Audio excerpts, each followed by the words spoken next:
El ciclo del nitrógeno.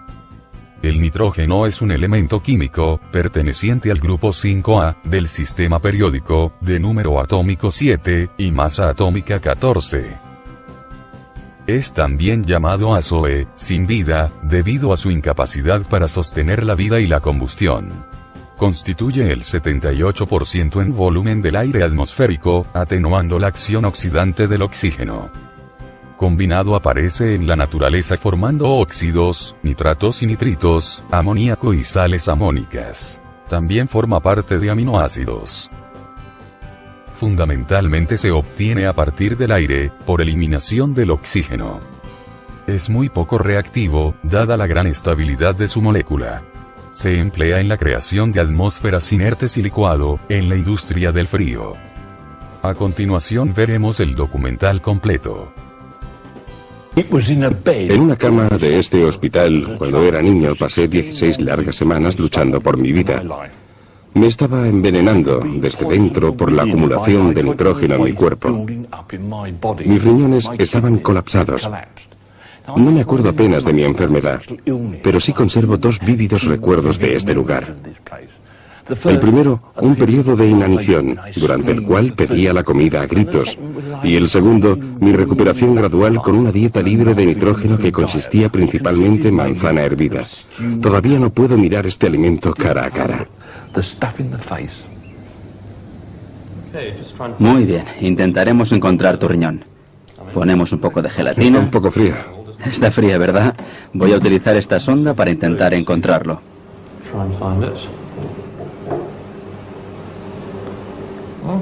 Ahora puedes ver uno de sus extremos. De hecho, tiene unos 11 centímetros. Parece perfectamente normal. Podemos seguir y buscar tu hígado. Date la vuelta. Eso es, un poco más de gelatina fría. ¿Para qué sirve? Para facilitar el paso de las señales acústicas de la sonda hasta su extremo, sin ninguna interferencia del aire u otros materiales. Respira hondo. Puedes ver tu hígado bajando en la imagen. Vamos a congelarla. También es totalmente normal, ningún cálculo biliar. Aquí está, revelado por primera vez. Un buen aparato, totalmente compuesto de proteínas, como gran parte del resto de mi cuerpo. Los músculos, la sangre y, por supuesto, la proteína contiene nitrógeno.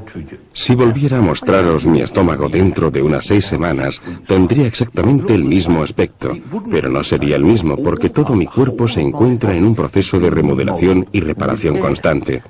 Todo el nitrógeno que se produce en este proceso se dirige hacia el hígado, donde se elimina su toxicidad, y en este proceso se liberan ciertas cosas bastante feas, como por ejemplo, amoníaco, absolutamente horrendo. Si esta sustancia se acumulara durante cierto tiempo en mi cuerpo, moriría, por lo que mi hígado lo convierte inmediatamente en urea. La urea se canaliza hacia el riñón, que la expulsa de mi cuerpo sin demasiada pérdida de agua. Y aquí está el problema, puesto que si algo malo les pasara a mis riñones, empezaría a morirme, envenenado desde dentro por los restos de nitrógeno. En otros tiempos podías tener suerte como yo la tuve, o morir. Hoy en día te mandan inmediatamente a la unidad de diálisis renal.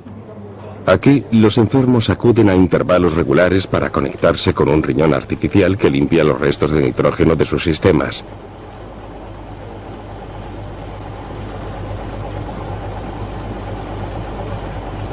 Y mientras esperan, tumbados, también esperan que en un futuro no demasiado lejano puedan encontrar un donante de riñón para poder volver a funcionar perfectamente.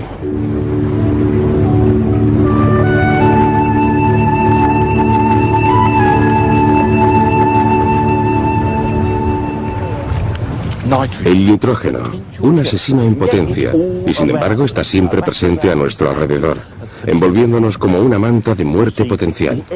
Un 78% del aire que empuja esta barca y el aire que respiro consiste en nitrógeno gaseoso. Ahora mi cuerpo puede absorber todo el oxígeno que necesita y librarse de todo el exceso de dióxido de carbono, pero todo este nitrógeno ha entrado y lo que entra tiene siempre que volver a salir, porque de hecho el nitrógeno es inerte y si no lo fuera, podéis creerme, tendríamos toda clase de problemas. De hecho necesitaría tener unos riñones tan grandes como esta vela y los desperdicios de nitrógeno que produciría acabarían con toda la vida de este delta. El nitrógeno está suspendido en el aire y yo obtengo todo el que necesito con los alimentos que consumo. Lo mismo sucede con las vacas y otros animales. Obtienen el nitrógeno que necesitan de los alimentos que consumen.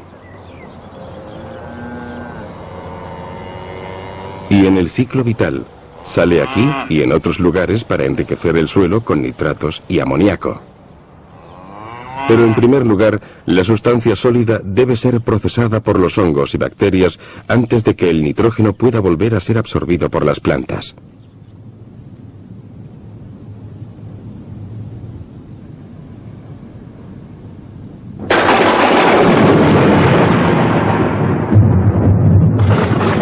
Los rayos pueden fijar cantidad de nitrógeno del aire, pero como el nitrato es muy soluble, es rápidamente absorbido por la tierra.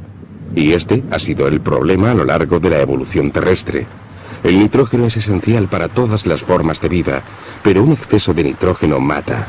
Entonces, ¿cómo entra en el cielo de la vida el inerte nitrógeno del aire y cómo se mantiene controlado y en equilibrio?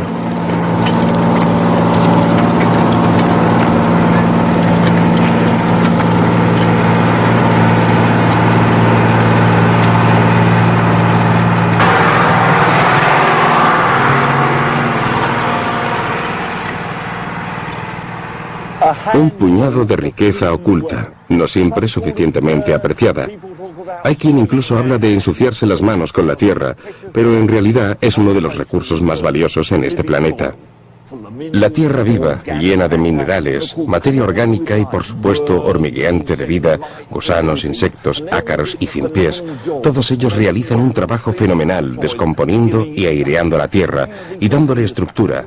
Aquí podemos ver la estructura, pequeños terrones irregulares y puesto que no encajan perfectamente los unos con los otros, tenemos orificios, canales y cavidades, un hábitat perfecto para los multibillones de maravillosas bacterias, las amigas del agricultor.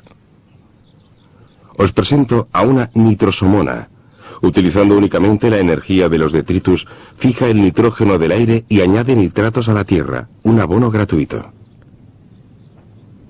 Os presento a una pseudomona, que hace lo contrario, volviendo a liberar el nitrógeno en el aire. Millones de estas bacterias cabrían en una cabeza de alfiler. Seguramente os preguntaréis, ¿cómo pueden hacer un trabajo tan importante unos seres tan diminutos? Fijar el nitrógeno de la atmósfera en la Tierra como fertilizante. Bueno, si yo quisiera recoger todos los microorganismos de tan solo un acre de buena tierra de cultivo, acabaría con un montón como este, 5 toneladas y todas ellas formadas por bacterias.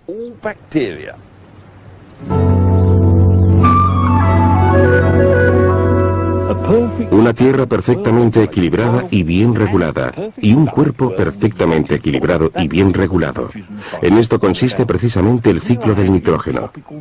Y aquí estoy yo, en una selva tropical, la fábrica de fijación de nitrógeno más eficaz del mundo, fijando el nitrógeno de la atmósfera y convirtiéndolo en abono de nitrato. No es extraño, pues, que los árboles puedan crecer tan grandes y altos. Los animales les ayudan a su manera. Incluso el perezoso, que vuelve a trepar al árbol después de dejar un pequeño depósito rico en nitrógeno en el suelo de la selva.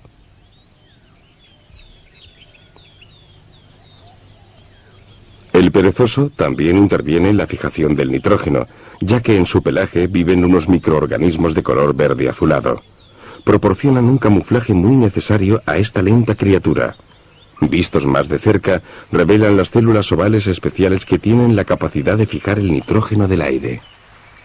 De hecho, donde se mire, los fijadores de nitrógeno están trabajando a pleno rendimiento, y nada se pierde, porque también cantidad de seres están reciclando a pleno rendimiento. Quizás por lo tanto no puede extrañarnos que a falta de hígados y riñones, las plantas almacenen el exceso de nitrógeno en sus células vivas, algunas de ellas bajo forma de unas sustancias químicas muy tóxicas llamadas alcaloides. Una de estas sustancias es el curare, que se extrae de una liana de la selva, y que los habitantes de la región utilizan con provecho para envenenar las puntas de sus dardos.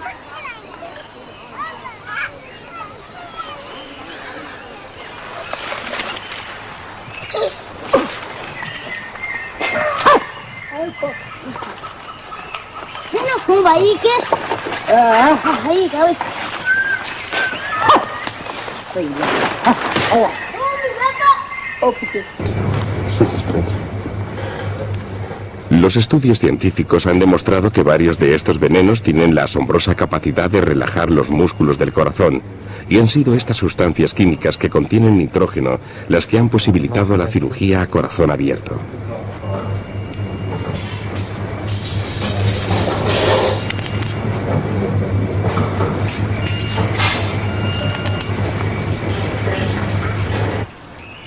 Algunos de los secretos del nitrógeno propios de la selva han sido etiquetados en este sendero tan especial. El ñame, que ha dado al mundo la píldora anticonceptiva. Y muchas más plantas medicinales esperan un análisis exhaustivo. Hasta la fecha, solo cerca del 1% de las plantas que crecen en nuestras selvas han sido estudiadas por la ciencia moderna, pero cada minuto se produce la destrucción de 30 hectáreas. Es decir, una cada 2 segundos de este escondrijo del tesoro de secretos vegetales, todos ellos rebosantes de nitrógeno. Un telón de fondo de selva tropical, fijando nitrógeno, enfriando el aire y consolidando el suelo en estas empinadas laderas. Pero aquí ha sido arrasado para una nueva plantación de cítricos. Resultado, unas laderas desnudas y muy cálidas. Los elementos arrastran la tierra y con ella todo el valioso nitrógeno.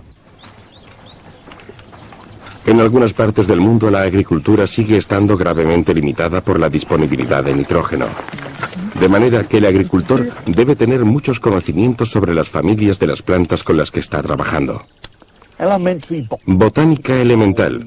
Una materia bastante aburrida, pero aquí tenemos una familia de las plantas de floración que todos deberíamos conocer y aprender a respetar. Se trata de la familia de esta planta, el guisante de olor. Es una flor muy característica con sus alas y su quilla. Si vemos una flor como esta en lo alto de una planta, podemos apostarnos nuestra última moneda a que en sus raíces habrá docenas de estos diminutos nódulos. En su interior, unas bacterias que tienen la capacidad de fijar el nitrógeno de la atmósfera y depositarlo en las plantas y en la tierra. Resulta asombroso pensar que la supervivencia de todo el reino vegetal y todo el reino animal depende de estos microorganismos. Quizás la excesiva toxicidad del nitrógeno sea la razón para que dejemos que sean ellos quienes filtren la cantidad justa en el sistema de los seres vivientes. Aquí en este oasis todavía podemos observar la rotación de cultivos, cereales y coles liberando nitrógeno y luego una cosecha de legumbres que vuelven a captarlo.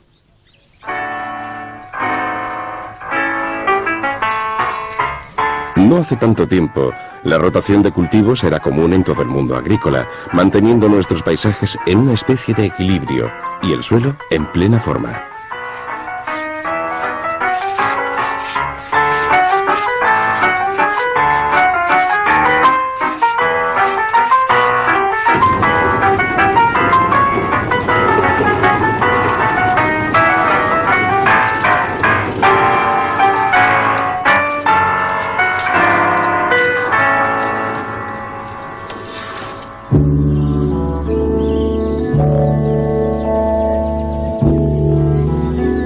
Las praderas húmedas, fertilizadas por las inundaciones invernales, producían pastos llenos de flores para alimentar a los animales. Y los suelos, que no habían sido arados desde tiempos inmemoriales, desintoxicaban cualquier exceso de nitrógeno devolviéndolo a la atmósfera.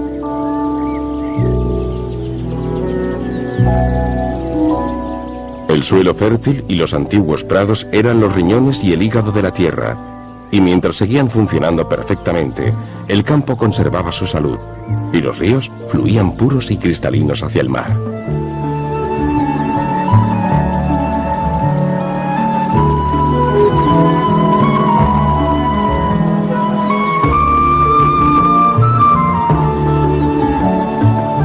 En la década de los 50, escenas como esta empezaban a ser algo del pasado, en parte a causa de las aplicaciones masivas de fertilizantes nitrogenados.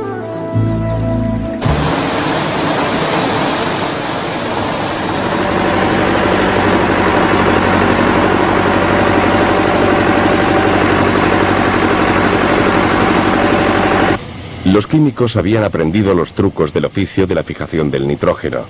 Aprendieron a obtener nitrógeno del aire y a convertirlo en amoníaco, que es un compuesto del nitrógeno. Luego lo combinaban con ácido nítrico para fabricar abonos de nitrato.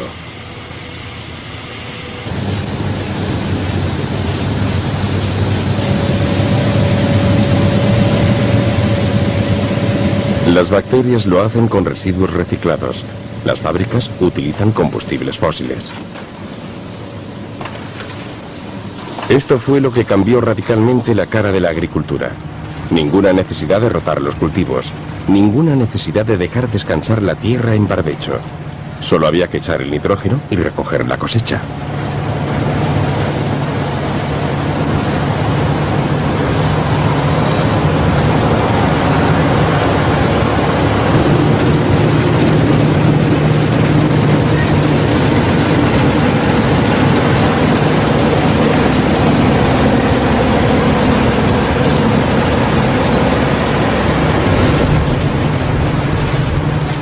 ¿Y qué éxito tuvieron con este sistema? Desgraciadamente, al mismo tiempo, estaban perturbando y distorsionando el ciclo natural del nitrógeno. Lo mismo sucedió con la ganadería moderna.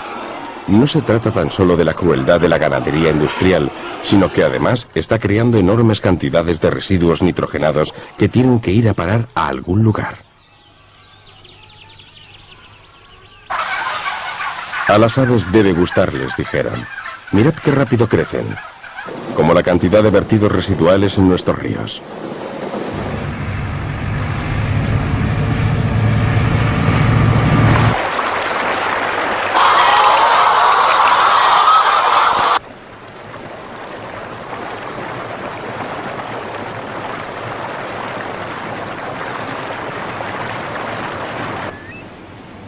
Los ríos siguen intentando hacer lo que pueden, pero algunos de ellos han sido domesticados hasta el punto de haber quedado irreconocibles.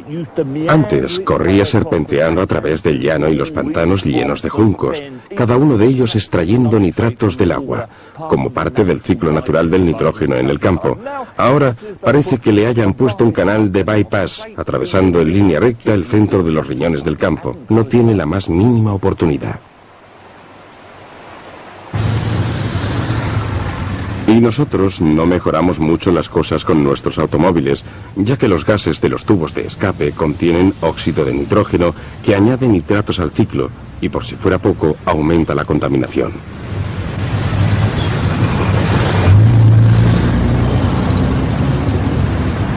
Las plantas de tratamiento de aguas residuales tuvieron que ser actualizadas y perfeccionadas, puesto que ríos enteros se estaban convirtiendo en simples alcantarillas muertas.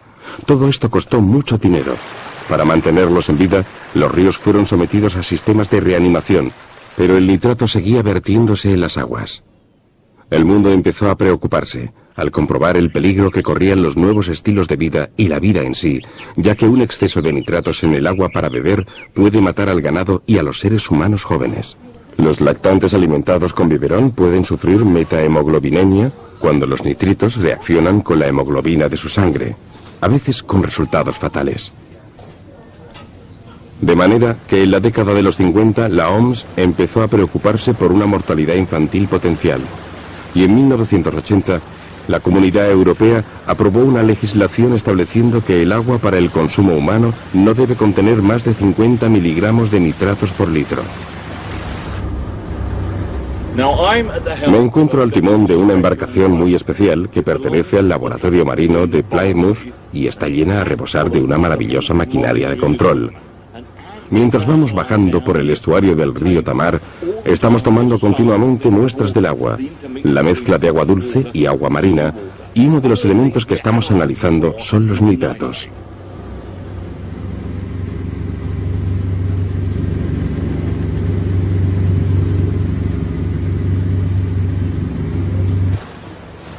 El problema no consiste únicamente en los nitratos presentes en el agua del río. Los nitratos acabarán vertiéndose en el mar, donde pueden causar otros problemas a lo largo de la costa. Bueno, todo ha cambiado un poco desde que yo lo hacía con un mechero Bunsen y un tubo de ensayo o dos. O sea que, doctor Nick Owen, ya sé que es usted el señor ciclo del nitrógeno en el mar. ¿Qué nos dicen sus aparatos?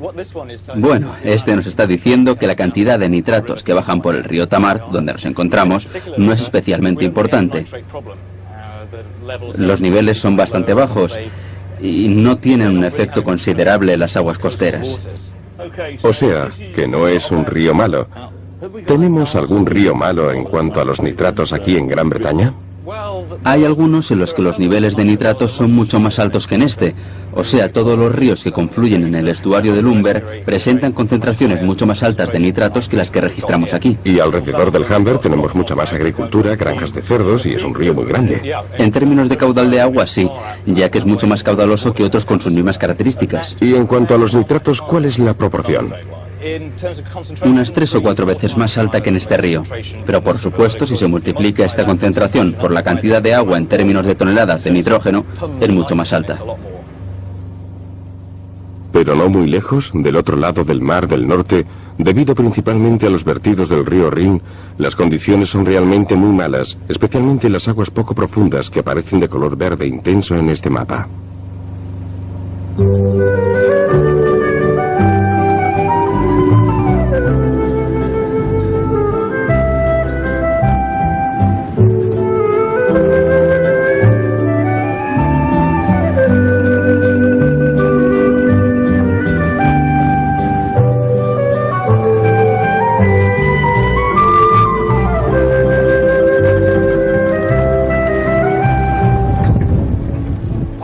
Holanda, la maravillosa Holanda, la nación más densamente poblada del mundo, la segunda nación más industrializada del mundo y, por supuesto, famosa por su agricultura y su horticultura.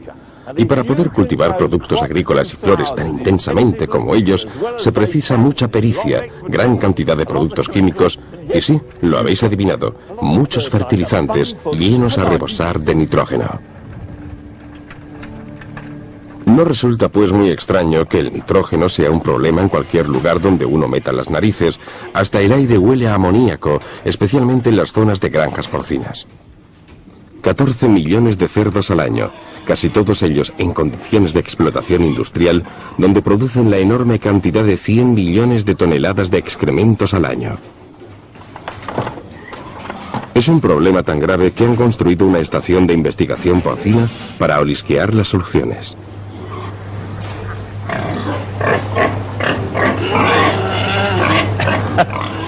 Gracias, señora. Muchísimas gracias. Estiércol de cerdo y orina de cerdo. No, no es algo tan horrendo. Solo es alimento para cerdos reciclado de otra forma. Después de todo, nosotros nos comemos la parte de alrededor. Esto solo atraviesa el interior. Los problemas del nitrógeno no empiezan de verdad hasta que el estiércol entra en contacto con la orina. Ahora las enzimas del estiércol empiezan a reaccionar y a liberar amoníaco. Y... ¡ah! Aquí está. El amoníaco no es benéfico para nadie, ni para los cerdos, ni para los trabajadores agrícolas en las granjas porcinas, ni para la atmósfera, ni para el medio ambiente de Holanda. Porque el amoníaco se evapora, matando las hojas de los árboles y, por supuesto, al ser sumamente soluble. La lluvia lo devuelve a la tierra, donde todas aquellas bacterias diminutas lo desnitrifican y convierten en ácido, el ácido nítrico. O sea, que de cabo a rabo es un problema medioambiental muy grave que precisa solución. Y por este motivo se ha construido esta estación de investigación porcina.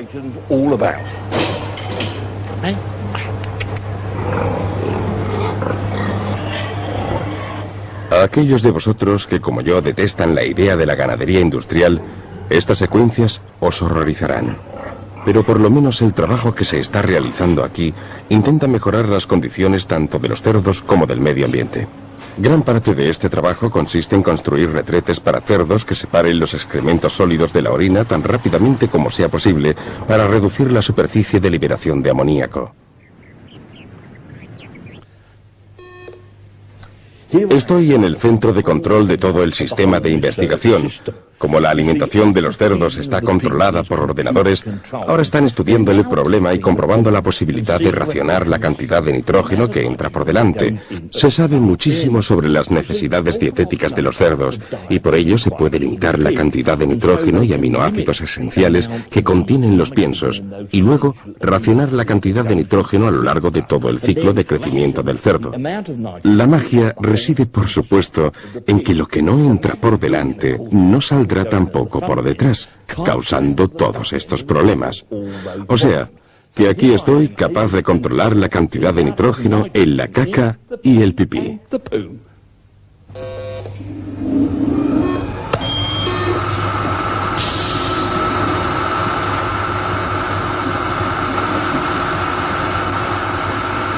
De lechón a jamón bien curado.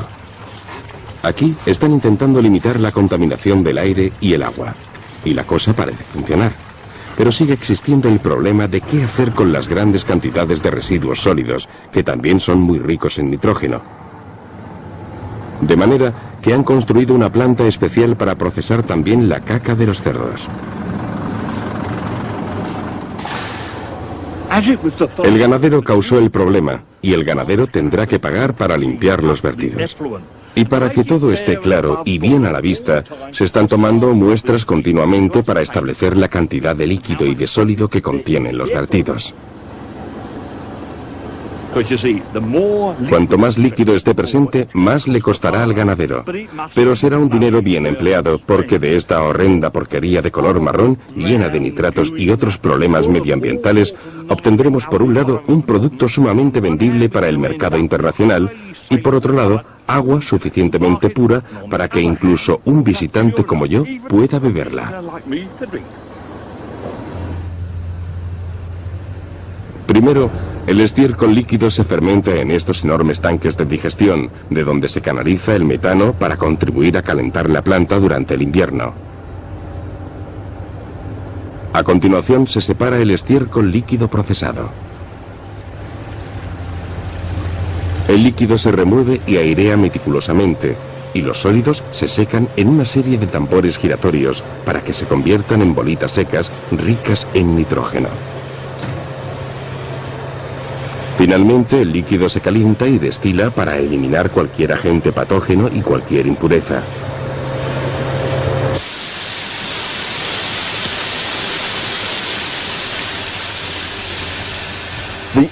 El final del proceso.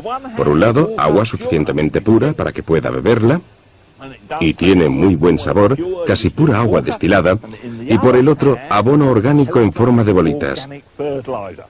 Lo más interesante es que aquí tenemos gran parte del nitrógeno y otros minerales importados en un principio por Holanda en la comida para los cerdos, listos ahora para exportar a lo ancho del mundo y fertilizar nuevas cosechas. Por lo tanto, quizás sea posible volver a equilibrar de alguna manera el ciclo del nitrato del mundo, en parte gracias a mi amigo el cerdo. El único problema, por supuesto, es la gran cantidad de energía que precisa este proceso. Y si vosotros, como yo, decís, ¿por qué no los crían al aire libre? Sería mejor para los cerdos. Os diré que estoy de acuerdo, pero en este caso la gestión de sus residuos sería todavía más problemática. De manera que si queremos comer carne de cerdo, tendremos que pagar para limpiar todo el exceso de nitratos, de la misma manera que tenemos que pagar para eliminar los tóxicos nitrogenados de nuestros propios cuerpos si los riñones se niegan a seguir haciendo este trabajo para nosotros. El funcionamiento de una unidad de diálisis renal como esta, para eliminar los residuos nitrogenados del cuerpo humano, cuesta una increíble cantidad de dinero. Cuesta una increíble cantidad de dinero trasplantar un riñón para que un ser humano pueda volver a funcionar con normalidad. Para que el planeta Tierra pueda volver a funcionar con normalidad en cuanto a los niveles de nitrógeno, los costes serán inmensos, pero como en este caso, será un dinero muy bien empleado.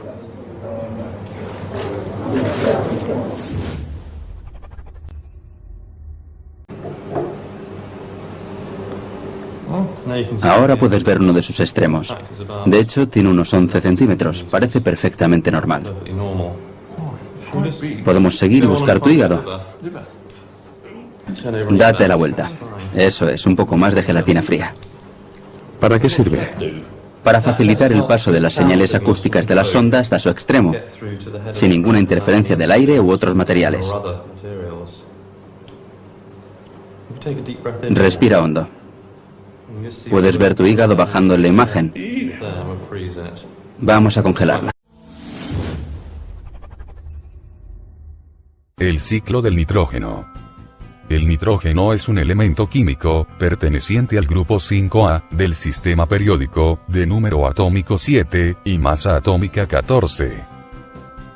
Es también llamado azoe, sin vida, debido a su incapacidad para sostener la vida y la combustión. Constituye el 78% en volumen del aire atmosférico, atenuando la acción oxidante del oxígeno. combinado aparece en la naturaleza formando óxidos, nitratos y nitritos, amoníaco y sales amónicas. También forma parte de aminoácidos. Fundamentalmente se obtiene a partir del aire, por eliminación del oxígeno. Es muy poco reactivo, dada la gran estabilidad de su molécula. Se emplea en la creación de atmósferas inertes y licuado, en la industria del frío. A continuación veremos el documental completo. En una cama de este hospital, cuando era niño, pasé 16 largas semanas luchando por mi vida. Me estaba envenenando desde dentro por la acumulación de nitrógeno en mi cuerpo. Mis riñones... También es totalmente normal, ningún cálculo biliar. Aquí está, revelado por primera vez. Un buen aparato, totalmente compuesto de proteínas, como gran parte del resto de mi cuerpo. Los músculos, la sangre y, por supuesto, la proteína contiene nitrógeno. Si volviera a mostraros mi estómago dentro de unas 6 semanas, tendría exactamente el mismo aspecto, pero no sería el mismo porque todo mi cuerpo se encuentra en un proceso de remodelación y reparación constante. Todo el nitrógeno que se produce en este proceso se dirige hacia el hígado, donde se elimina su toxicidad, y en este proceso se liberan ciertas cosas que estaban colapsados. No me acuerdo apenas de mi enfermedad, pero sí conservo 2 vívidos recuerdos de este lugar. El primero, un periodo de inanición, durante el cual pedía la comida a gritos. Y el segundo, mi recuperación gradual con una dieta libre de nitrógeno que consistía principalmente en manzana hervida. Todavía no puedo mirar este alimento cara a cara. Muy bien, intentaremos encontrar tu riñón. Ponemos un poco de gelatina. Está un poco fría. Está fría, ¿verdad? Voy a utilizar esta sonda para intentar encontrarlo. Try and find it.